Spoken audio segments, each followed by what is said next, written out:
Hello Power Rangers fans, and welcome back to my final video in Once and Always Week, a kind of little mini series here where I just made a bunch of content related to the Mighty Morphin Power Rangers Once and Always Netflix special.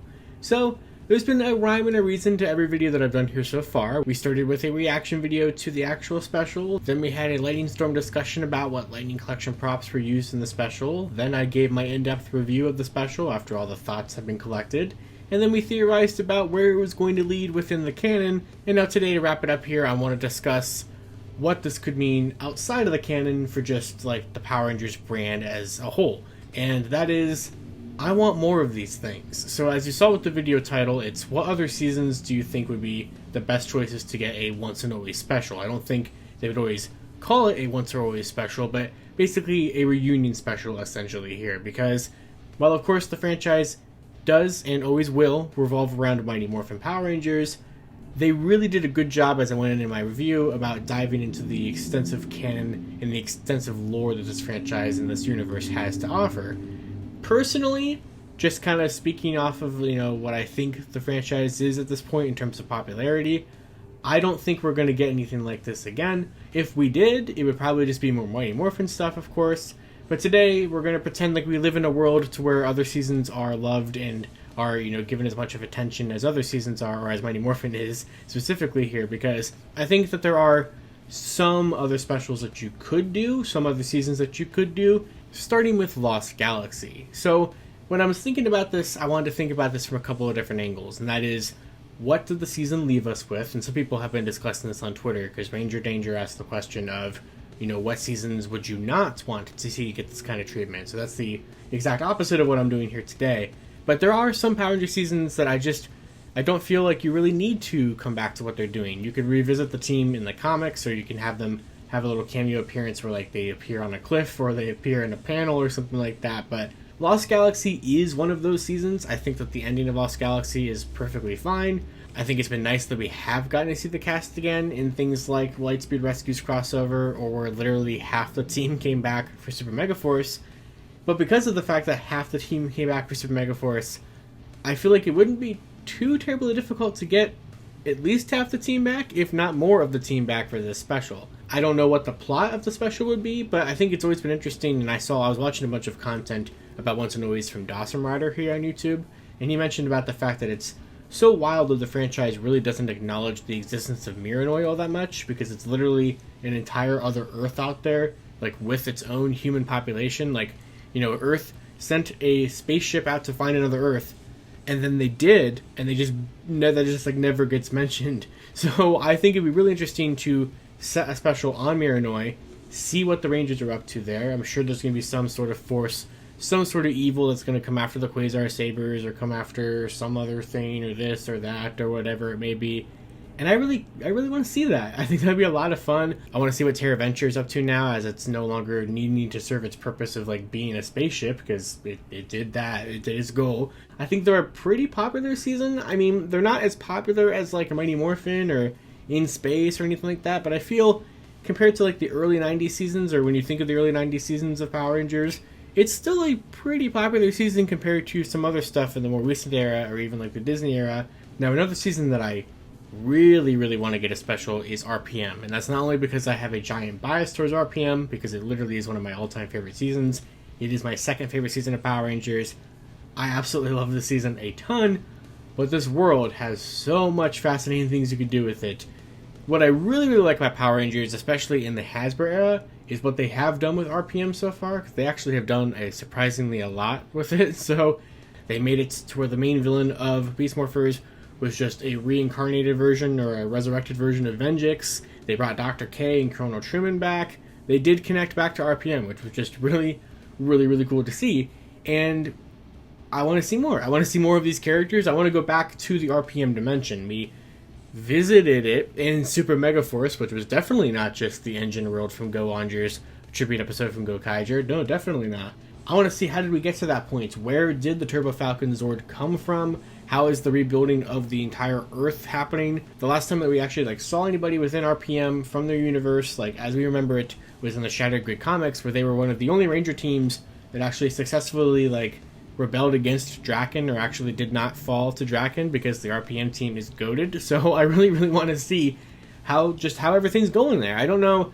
It would be next to impossible to get back some of the cast members from that show. So like maybe this could just be like the Dylan Ziggy Dr. K show, and I'm all down for that. I don't know what Flynn's up to either. So like, well, and then we got Gemma recently. Gemma did come back for Dimensions in Danger a couple years ago, and Gem came back for Hyperforce. So you could probably get everybody other than like the core three maybe that the team started with, besides maybe Flynn, because like I said, I don't know what he's up to, but like I want to see this so badly, so badly. I love RPM a ton, like I said. And I think it's one of those seasons that just leaves a lot for you to still explore, because it is one of the most fascinating like aspects or dimensions in the Power Rangers multiverse, and I want to see more stories from it. But for the last one, that's just for my own personal biases, Dino Thunder. So Dino Thunder is my personal favorite season of Power Rangers. So if we could ever get a Dino Thunder reunion special of some kind, I want to see it so badly. Of course, this is also in my mind because Alba Ranger is getting their 20th anniversary film with a re-release, a new version of their Morpher. There's a new form for Red. So, like, technically, there would be brand new Sentai footage for you to use for this thing. Not that they necessarily would, but, like, or they could at least maybe use it and build off of it or something like that. But Dino Thunder is a tricky one because it's the same kind of thing where it has cast problems. Like, you're not going to get Kira back. You're not going to get Emma Lahana back to play her. I don't know what James Napier is up to. I think there's rumors or something that he has a rocky relationship with the franchise. So that really just kind of leaves you with Kevin and Jeffrey as Ethan and Trent. They would come back, I think, both of them. Trent has come back recently, as a lot of these characters I've mentioned are Dimensions in Danger, because Dimensions in Danger actually got back a really good group of Rangers, in my opinion. I guess the idea, I guess sort of the best idea would be it's their high school reunion or something, but they literally did that in the SPD crossovers. So, like, maybe it is another high school reunion. It could be, like, their 20-year high school reunion or whatever it would be at this point. This is just a bias. It's a big bias because I love Dino Thunder, and I just really want to see it happen. Because the last time we saw Dino Thunder, they were just soulless cameos in Beast Morphers, where they just jumped out of a portal and said some lines that were definitely not them, fired a Z-Rex blaster, used stock footage from 2004, and then dipped.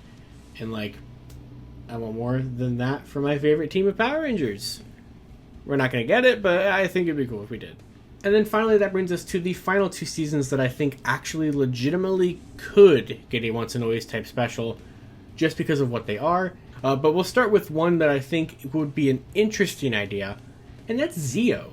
Because you'll look at Once and Always, and you had the Zeo team in that special, for the most part. You had Adam, you had Kat, you had Rocky, Tommy, the character of Tommy was there, even Tanya was there, she was captured as a Lightning Collection figure, so, decent components of the Zeo team there, and you can bring them back, still, being like, hey, it's the Mighty Morphin cast here again, but this time they're just doing something Zeo related. And I was thinking about it, and I'm like, this could finally be maybe some kind of explanation, because the Zeo powers have always been this very weird kind of loose thread, or this sort of, problem that the franchise just refuses to deal with.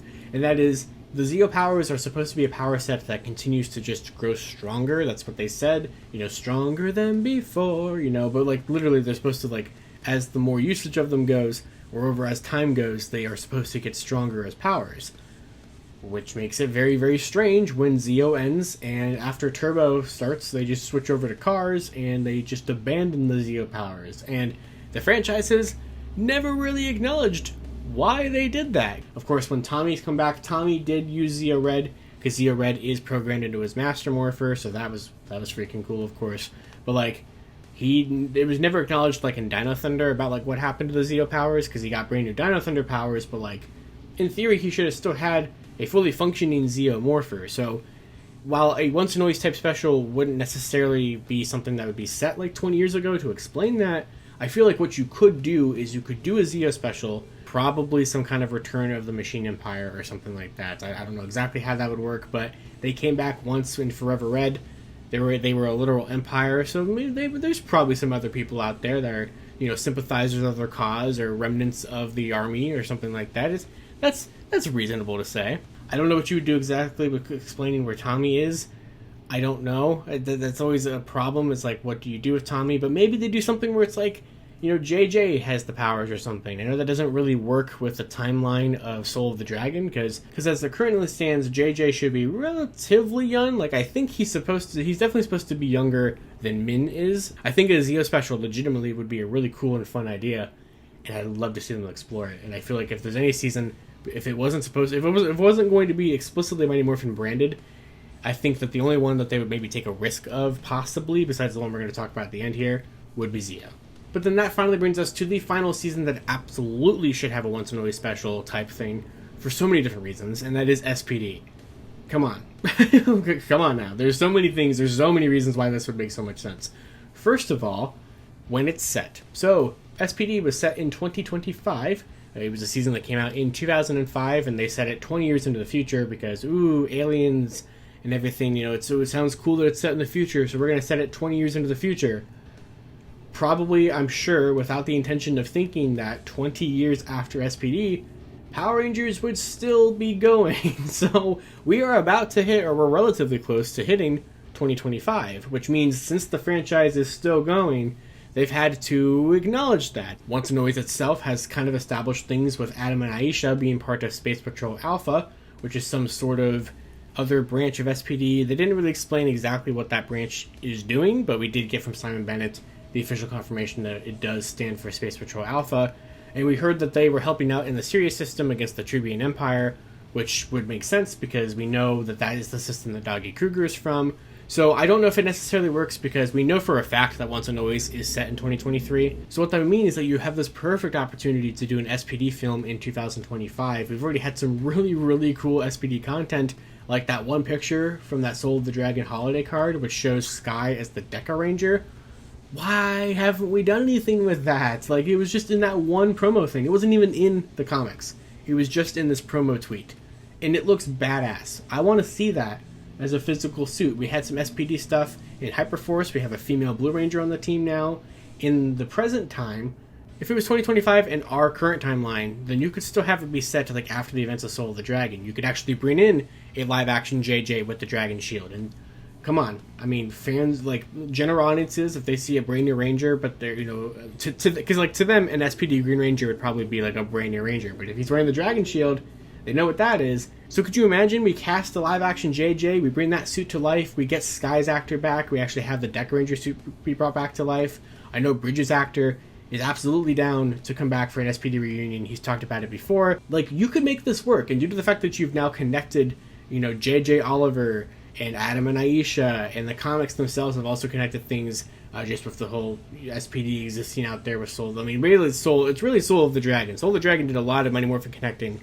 Not only is SPD really popular here, it's very popular in Japan with Deca Ranger, to the point where Deca Ranger has had so many movies that you have so much additional HD quality footage that you could use. No other season can say that you have that. So not only do they have a 10 years after special, which gave a brand new form to the Red Ranger, which we actually got to see on that holiday card. So Power Rangers has technically made that new armor canon, but we've just done nothing with it. But since it is canon, you could totally use that footage from 10 years after Deca Ranger without there being any problems with that. Not only that, but you have the Space Squad films, which connect to Q Ranger and stuff like that, which maybe you could even use that to connect to Cosmic Fury or something like that after their season. There's so many opportunities there. It's like, literally, it's perfect. It's right there for Hasbro to take advantage of. And if they don't do it, I'm going to be so upset, but I know they're not going to do it. Once and Always, of course, was going to be Mighty Morphin focused. It's supposed to be. It's celebrating the 30th anniversary, but like I said in my special, my review and everything, it did a very fantastic job of acknowledging, hey, yeah, this is Mighty Morphin, but there's other seasons out there too. So let's kind of throw some little nods and Easter eggs towards that. Let's acknowledge that there is a grander, bigger universe out there that isn't just these 6 teenagers with attitude. And an SPD special, I know so many fans would eat that up. I think general audiences would think that that's pretty cool, and you'll have so many logistical reasons why that just would be so much easier to do than other seasons. Why not do it? Give it a shot. What's the worst that could happen? Just do it, please.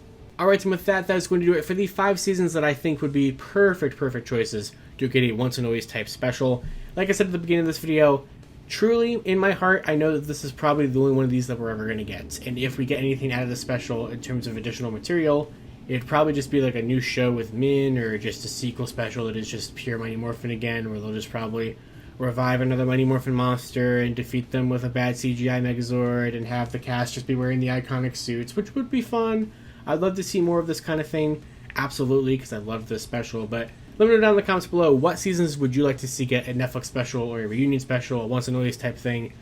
Anything really, just a return in any kind of capacity. And of course, until next time, you guys can follow me on Twitter at LiveRangerKey or LightningFigPR. And that wraps it up for my Once and Always Week content. So that was 5 videos related to Once and Always. I hope you guys enjoyed all these videos. I also hope that this wasn't too much Once and Always content. There was just a lot I want to talk about this special. It was truly like a once-in-a-lifetime sort of Power Rangers event, thing that it's a first for the franchise to get something like this, a dedicated hour-long special on Netflix with a returning cast. This was definitely something very special, and I would love for this to not just be a one-off. So this was fun. I had a lot of time making all these videos, and now kind of back to regularly scheduled programming.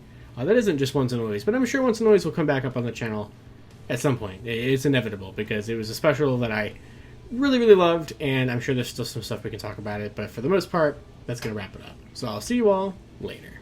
To wrap up this video, I'd like to thank my $5 and above patrons: Jurassic Samurai, Maggot Alchemist, Robert Browning, Static Thunder, Brendan Overland, Maji Yellow, Redstone MCPC, Comics 1017, James Darty, John Luke, Eric Berry, Tyler Bezetsky, Matthew Thorne, Josh Landry, Pyramidas, CPT Tesla, Cross SCV, Caboose Ed, Socket Monsters, Anthony Love, Daniel Pika, and Hella Geo. You can support Toku Topics for as little as $1 a month on my Patreon, linked in the description below.